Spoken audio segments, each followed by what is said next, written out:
Good morning, it's me Leigh with Victorian Dreams by Leigh, and I just wanted to show you a card I made. I had to make a sample and I ended up using my new die, this one right here, and it is called Interactive Pulley Card, and it's from Griffin, and there's some ideas, and here is all the ways to do it and more ideas. And I just realized I didn't put a sentiment on it, but let me show you the card.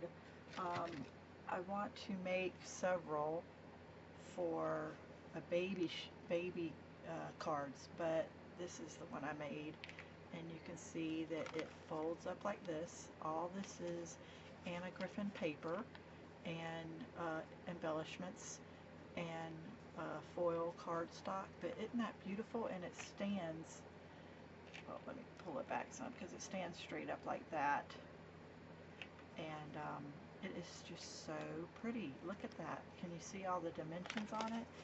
And it is kind of thick, so you probably have to use two stamps, but most of the cards that I give to people to use, I think they hand gift them. So that, I just wanted to show you that. I think it's really pretty, and so something like this became this. So yeah. Alright everybody, all my links are down below. This is from annagriffin.com or hsn.com. Thank you. Have a blessed day.